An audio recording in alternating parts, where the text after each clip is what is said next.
Podcast MTP Noticias. Hablando derecho de derecho, con Keren Reyes. Hablando derecho de derecho, ya estamos aquí en otro episodio más de este podcast de MTP Noticias, ya con muchos años en estos temas jurídicos relevantes para la sociedad, no solo poblana, sino en todo México. Saben que en este espacio hablamos de temas de interés de vanguardia, de la mano de grandes expertos y expertas, y como siempre en cada episodio traemos un tema, y el día de hoy ¿qué más que aprovechar con un tema que nos dejó picados nuestra invitada en el episodio anterior y que quisimos traerte de vuelta en exclusiva? No, esperemos que no llegue a cansarse de nuestra invitada porque dirá, ya me están fastidiando mucho en MTP Noticias, pero queríamos aprovechar porque en el episodio anterior nos dejaste, con muchos temas picados, pero uno al final que nos hablabas acerca del tema de la legítima defensa cuando una mujer se encuentra en una situación en donde por defenderse a sí misma y que la autoridad debe valorar si hay legítima defensa o no, y también cómo se trabaja ese tema desde la investigación, la perspectiva de género.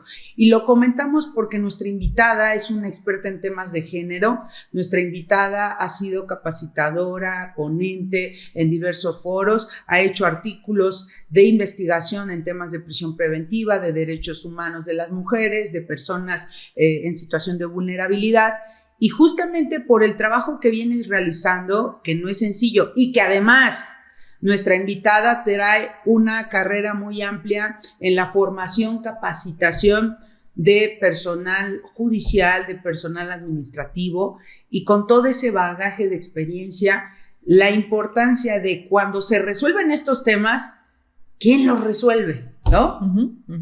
Te escuchamos, apreciada maestra. Pues primero, de verdad, muchísimas gracias. Qué gusto estar de regreso nuevamente desde aquel episodio en donde pudimos compartir, y dicen por ahí que siempre regresa uno al lugar donde lo tratan bien. Entonces, pues aquí yo por eso estoy bien. aquí, ¿no?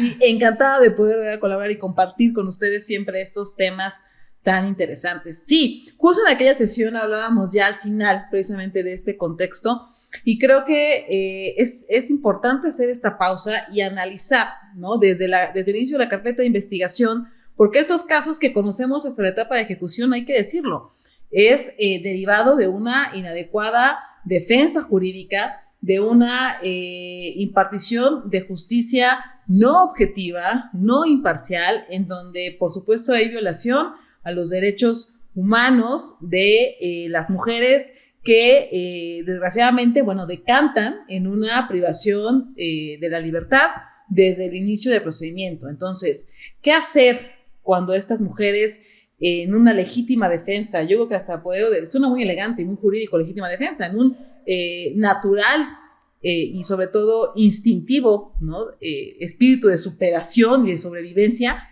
cometen ciertos delitos? Creo que es muy importante analizar qué se está haciendo a nivel justicia con los juzgadores.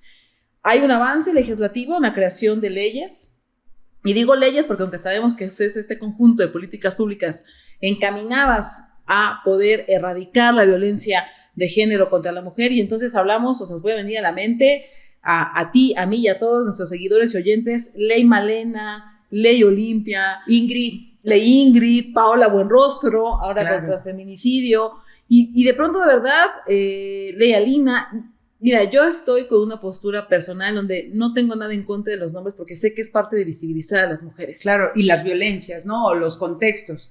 Pero a veces la comunidad, aprovechando eso, la sociedad, piensa que la ley Alina así está impresa en la ley, y van y buscan a Lina o Ingrid, y pues no es así. Nos gustaría justamente por una experta como tú que nos comentes al público, porque luego me he encontrado a gente que me dice, ¿en dónde se encuentra la ley Alina? ¿En qué artículo dice ley Alina? Pues no es así. Adelante, explícanos precisamente. Muchas gracias. Pues para todos los que nos siguen, que no son abogados, y qué bueno que no sean abogados los que estén con nosotros también en este canal, es importante dejar claro que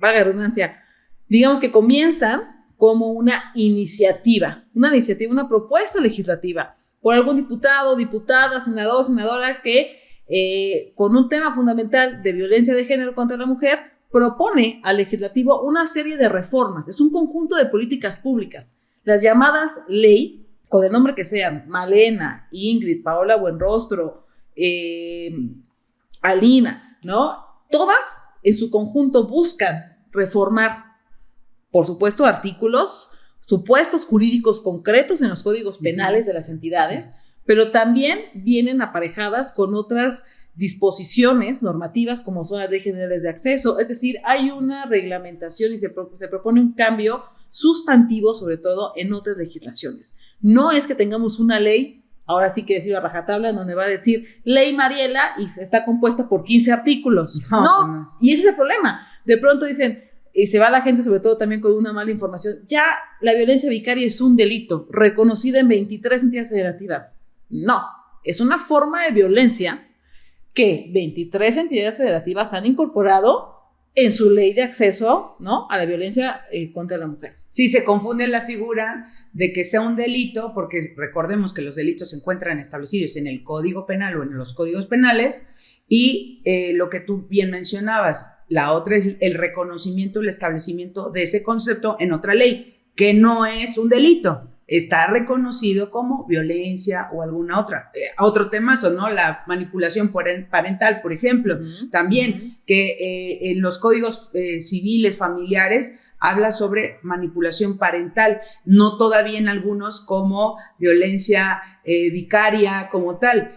Y me parece interesante estos que nos compartes, porque la maestra Mariela, en exclusiva para MTP Noticias, es docente e investigadora de estos temas y que ha aplicado políticas públicas, ha hecho trabajo de investigación, ha hecho artículos, y qué importante que alguien con la voz, alguien con la experiencia, con el conocimiento, nos hable de esta distinción, porque la ciudadanía también, como referías tú, no necesariamente debo conocer todo el derecho, para eso están los abogados.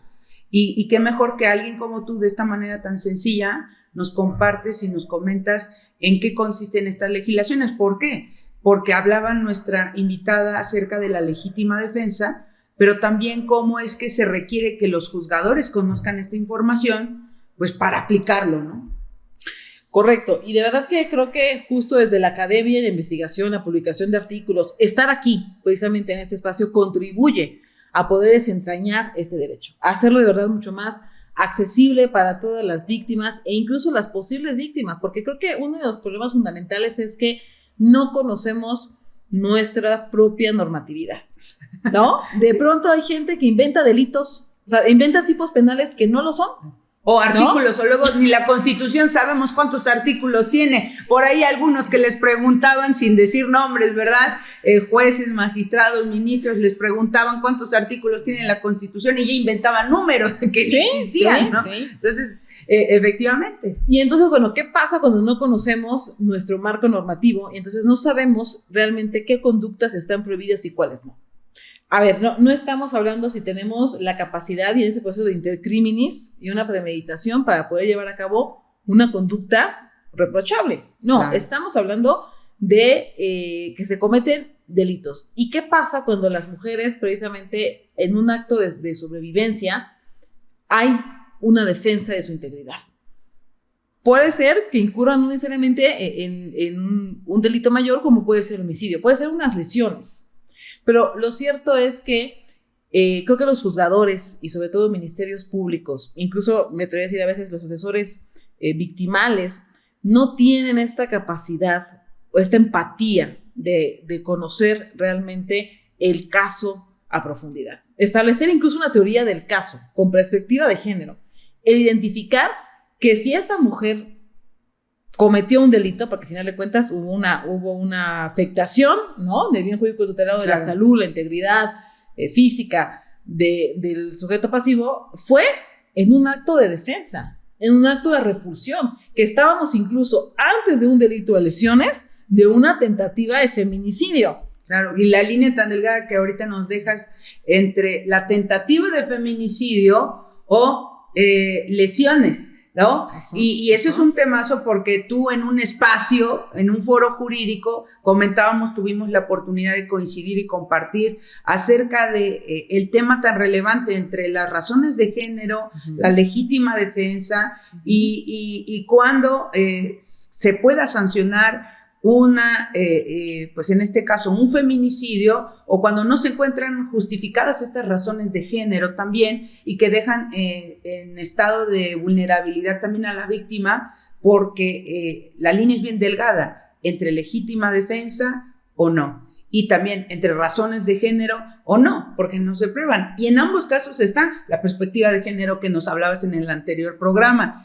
Qué importante es conocer no solo la perspectiva de género como un tema de moda, sino en la aplicación. Apreciada maestra, con tu experiencia en toda la parte de la capacitación y todo, ¿qué tan importante es que las autoridades, cuando atiendan, como decías, los MP, los juzgadores y todo, conozcan de cómo desentrañar y resolver estos casos?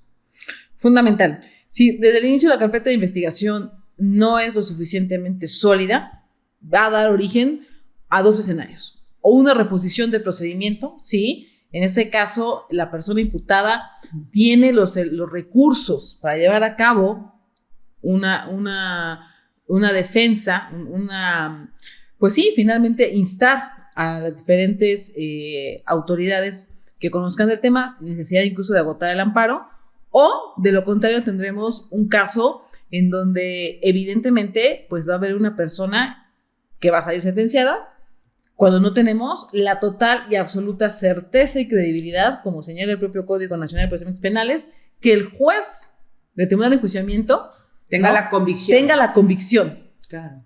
Entonces, sí, yo creo que de verdad es muy importante que desde el inicio de la carpeta de investigación se den estas herramientas de género. Y la verdad es que también hay veces que, creo que debemos hacer intentos fallidos de parte del Estado, ¿no? Por querer matizar estos errores. Y entonces ya incorporamos en algunos códigos penales de diversas entidades el concepto de perspectiva de género.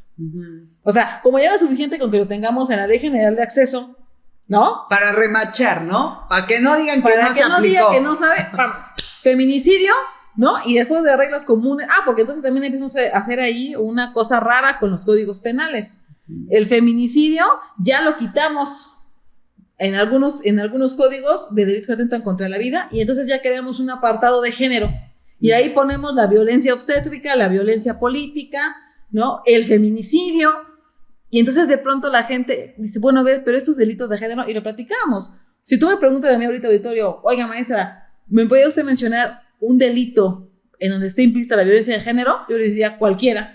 Escojan el tipo penal que ustedes gusten y en cualquiera se puede dar que sea de género. ¿Por qué? Porque el sujeto activo o el sujeto pasivo, desde la interseccionalidad, vamos a encontrar si hubo o no una condición que lo pusiera en un estado de desventaja.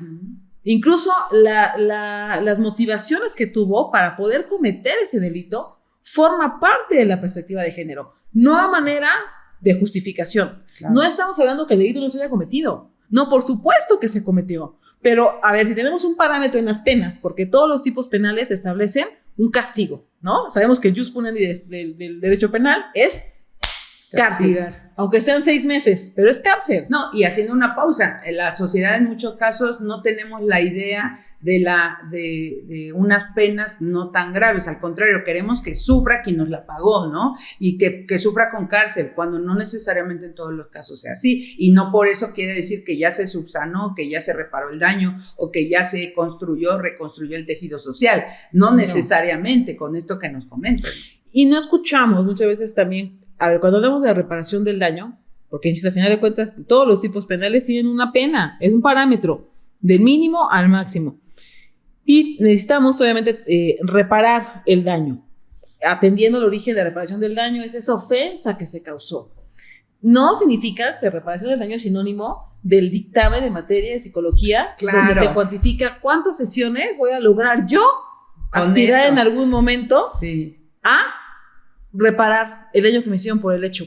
Posiblemente pase toda una vida y la víctima no logre superar el evento traumático. Y estigmatizamos o generamos una idea de pago de reparación del daño solamente escatimado a 1,000 a 2,000 días, como muchos lo siguen utilizando, de establecer los días de unidades de medida de actualización que prevé el Código Civil, cuando también eso va contra prueba tasada o contra la idea de que la libre valoración de las pruebas, y no, ya le quieren dar el peso de cuánto va a costar mi reparación del daño, cuando hay víctimas que, como nos compartías, van a seguir con este dolor, y más en estos temas que compartías.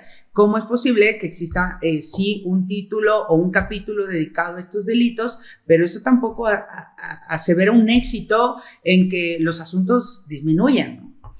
Correcto. Y sobre todo que también es necesario cambiar este paradigma de la construcción de los dictámenes periciales. O sea, necesitamos sobre todo incluir el metaperitaje y que los peritos en psicología, en medicina, en criminalística, en sociología, en antropología, en género, ¿no? Pueden elaborar dictámenes con el contexto, incluyendo contexto objetivo y subjetivo, con un enfoque completamente restaurador hacia los derechos humanos. Hay que sentarse a oír a la víctima y preguntarle, ¿de qué manera usted tendría satisfecha la reparación? Nos comentabas, apreciada maestra Mariela, acerca del análisis del contexto objetivo y subjetivo. Ya nos quedó muy claro el aspecto objetivo, nos das un poco de historia y también el precedente de este tema, pero ahora vámonos al subjetivo. ¿De qué habla este contexto? Bien, el contexto subjetivo, como su nombre lo indica, hace referencia al sujeto. Aquí es entender la historia de vida, de crianza, en este caso, la víctima, pero también del imputado o imputada. ¿Qué queremos conocer? Pues precisamente cómo fue su forma de vida, su forma de crianza, cómo estaba conformado el núcleo familiar, qué eventos, quizás algunos traumáticos, o qué condiciones de marginación experimentó esa persona, que al final, en esta construcción del niño al adulto o al adolescente, en la edad finalmente en la que se cometa el delito, ¿hasta qué grado pudo haber involucrado? Hubiera esa precisamente inclinación a que pudiera cometer el delito. Es analizarlo a él, no desde la teoría, sobre todo de la pena. No estamos hablando de una individualización, ni tampoco desde la criminología. Por eso es un dictamen pericial, ¿no?, en materia de antropología, en donde va a ser el objeto de análisis, va a ser el sujeto y el lugar. Claro, qué bueno que comentas eso, porque a lo mejor se pueda entender como, entonces ya van a decir el por qué realizó eso para que cuando llegue el momento de la pena ya sepamos cuántos años. No es así, sino es los motivos que lo orillaron a cometer esa conducta, y con eso nos explicas el análisis de contexto objetivo y subjetivo en los temas del análisis de contexto en los dictámenes especiales para temas de género. Y enlazando esto, hablábamos sobre la legítima defensa, estas periciales que se hacen, especiales y específicas, y abordábamos en este espacio, en este foro también, en donde compartimos la cuestión entre el trabajo que también hacen los investigadores en estos temas de género, porque es bien importante los policías que tengan la capacitación, los ministerios públicos, los jueces, y aprovechando tu calidad académica, docente de investigación, ¿cuál crees que sea el impacto hoy en día en nuestro escenario en México con la curva de aprendizaje de los jueces que van llegando a tomar posesión del cargo? Porque habrá pros, contras, pero algo que no podemos soslayar es que van a llegar a retomar asuntos que dejaron encaminados algunos jueces, magistrados, ministros, y que van a tener que llegar a concluir, y muchos van a llegar a aprender. La curva de aprendizaje, ¿qué tanto va a impactar en el acceso a la justicia, en los temas de género? Ahorita con las propuestas que nos haces referencia de las diferentes tipos penales que se pretenden establecer, o movimientos como se le ha dado, ¿no? Mira, yo creo que con respecto a esa pregunta, mi querida doctora, el cambio es inevitable, el progreso es opcional. ¿Y a qué me refiero precisamente con esto? Fue inevitable, la reforma, la incorporación de nuevas personas juzgadoras fue algo que simplemente llegó. En esta curva de aprendizaje, y creo que en este modelo o etapa de transición en la que se encuentran los poderes judiciales de las entidades federativas y de la propia federación, lo cierto es que las personas que en su momento se postularon como candidatas y que hoy están ocupando la titularidad de los órganos jurisdiccionales, creo que ha sido un desafío que no habían contemplado. No es lo mismo, ¿no? Y que sobre todo, a ver, yo creo que hay que tener un absoluto y respeto, hay que tener un profundo respeto y admiración por la carrera judicial. ¿Por qué? Porque el rol que desempeña un juez, de verdad que no es una tarea fácil. Nosotros que somos académicas, que podemos ser fervientes estudiosas del derecho y que podemos en algún momento tener esas herramientas por haber estado activa personal en el servicio público, jamás se va a comparar con lo que es el dirigir una audiencia. Claro. El trabajo escrito, mira, finalmente tienen también apoyo, ¿no? Llegaron, pero no llegaron solos. O sea, también llegaron a un órgano donde ya existían secretarios, capacitados, administradores de los centros penitenciarios, técnicos judiciales, actuarios, notificadores. Es decir, muchas veces se habla de las personas juzgadoras, pero no se habla de quienes realmente sostienen a los tribunales, que es el personal administrativo. Claro. A ver, claro, ¿qué pasa en este curva de aprendizaje? Pues que por supuesto ha habido errores. ¿Por qué? Porque cuando llevamos a cabo la construcción de un proyecto de sentencia, más allá de la fundamentación y de la motivación, cuando incorporamos la perspectiva de género, a ver, una argumentación y este razonamiento para que el juez emita su decisión, tiene que estar precisamente totalmente blindada. Juzgar con perspectiva de género no es únicamente enunciar los artículos de CEDAW, de Belén do Pará y de todo, porque ya de pronto que hay juzgadores que creen que por colocar en su sentencia ya juzgaron con perspectiva de género. Y ya aplicaron todos los derechos en favor de las mujeres. Formalismo mágico, ¿no?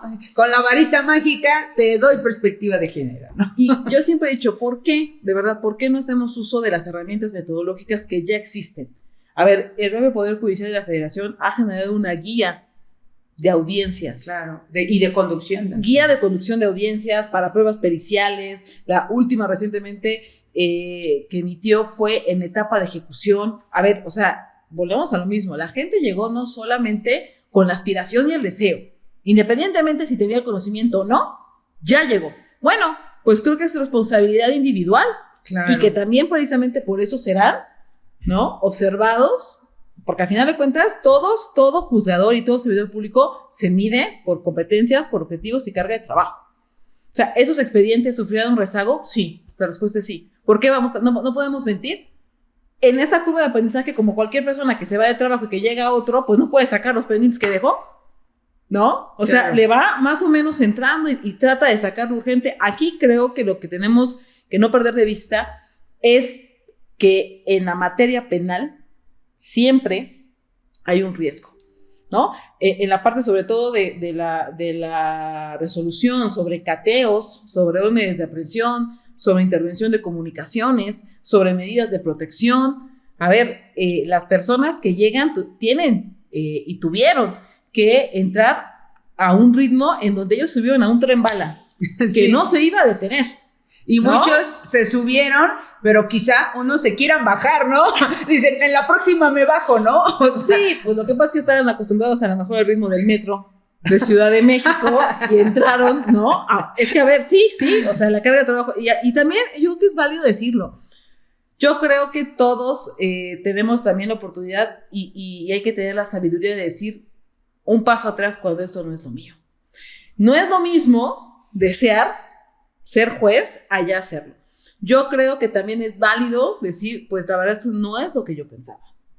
Porque incluso no es lo mismo como litigante estar detrás diciéndole al juez, claro, tu señoría, no, tú soy señoría, tener que aguantarte la cara porque hay una audiencia y no le puedes decir al litigante lo que verdaderamente quisieras decirle. Todavía el litigante, el Ministerio Público, tienen, ¿no?, ese libre derecho de poder decir las cosas y que el juez educadamente puede decretar un receso, ¿no?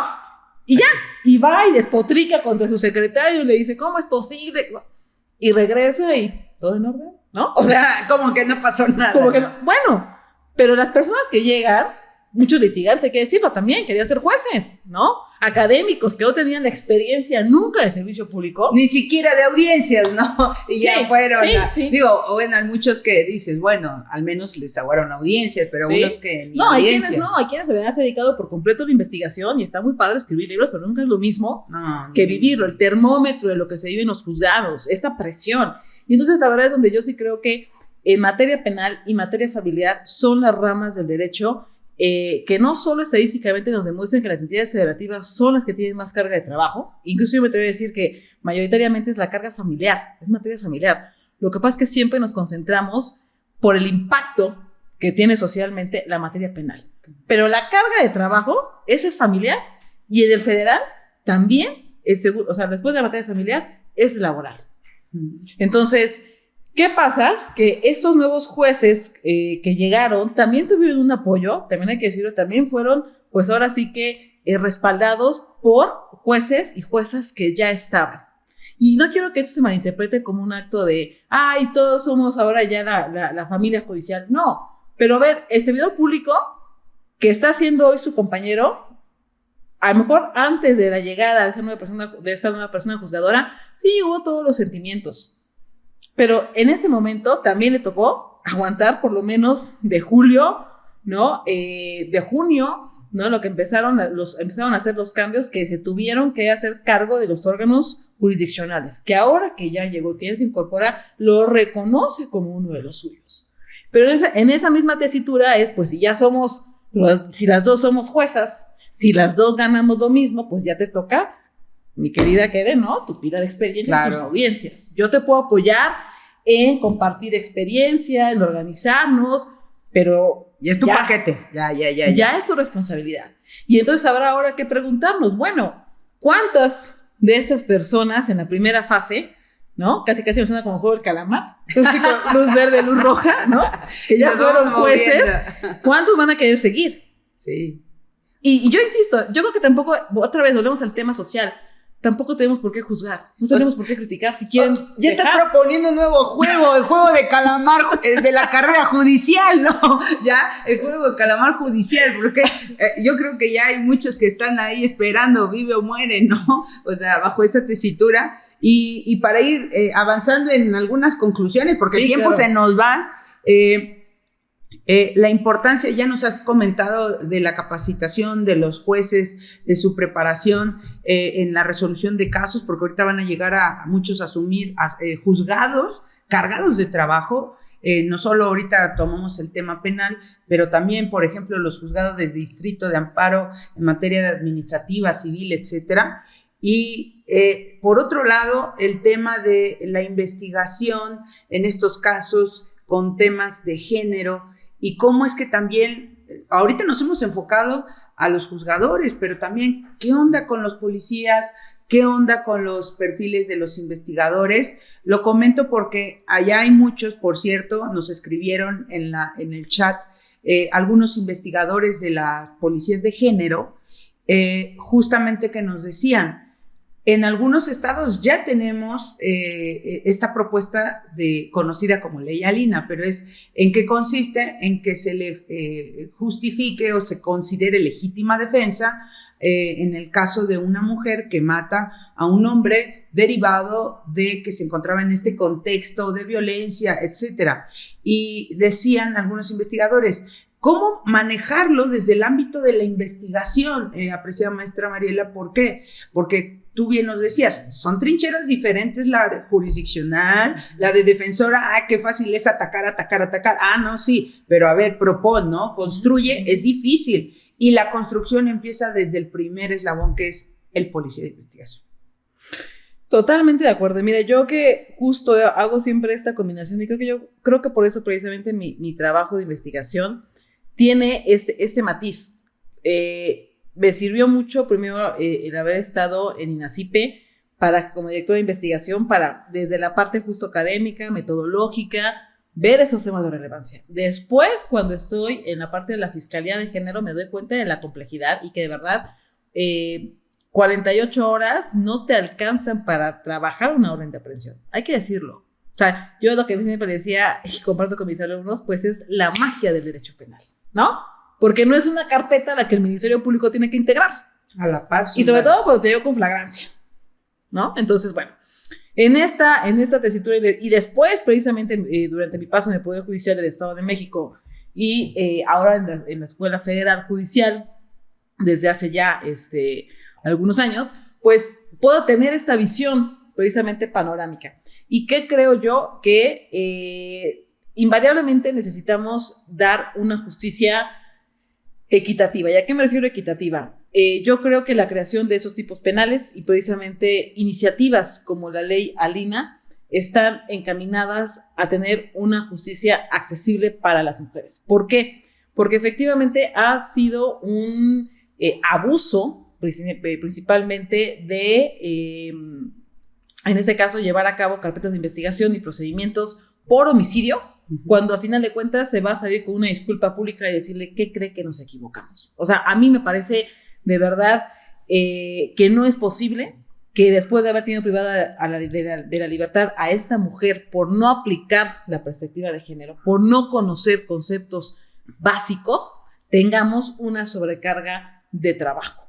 Entonces, ¿qué es lo que yo creo que primero tenemos que enfocarnos precisamente en capacitar a nuestros policías municipales, a los policías de investigación, a los ministerios públicos y antes de iniciar una carpeta de investigación, de verdad despojarnos ya de que en automático necesitamos cubrir cuotas. No es iniciar por iniciar carpetas ni tampoco generar por generar órdenes de aprehensión, ¿no? Necesitamos, sobre todo, así como se empezó a llevar a cabo esta investigación bajo la perspectiva de género, que cualquier muerte de mujer tenías que investigar, incluso un posible suicidio, tenías que investigarlo con tienen el deber de investigarlo con la perspectiva de género, como si una persona, un tercero, hubiera obligado a esta mujer a ingerir algún tipo de sustancia. De la misma manera, cuando una mujer llega con la calidad de imputada del Ministerio Público, si el policía de investigación, el primer respondiente, no aplicó la perspectiva de género, esa es una estafeta. Entonces, tu Ministerio Público te corresponde. ¿Tú no? Bueno, entonces también está el asesor victimal. Claro. O sea, no es posible que hasta que llegue con el juez, hasta que llegue con la federación, nos demos cuenta que no se hizo. Claro. ¿No? Y acá comentas algo que retomo en el tema de la estafeta, pero también que es parte del procedimiento, el procesamiento. Desde el primer respondiente que no aplica estos protocolos que tienen un impacto, cadena de custodia y demás, y también el procedimiento, cómo esto impacta en que los policías de investigación, los primeros respondientes, si no tienen esta capacitación también en estas nuevas visibilizaciones de violencias y demás, pueden incurrir en eliminar posibles indicios que puedan ser suficientes para el MP determinar, Ministerio Público, no ejercitar acción penal. Como bien decías, el mismo Ministerio Público, el balón está en su cancha y dice, este asunto no me da para un homicidio porque ella utilizó legítima defensa, no lo voy a judicializar.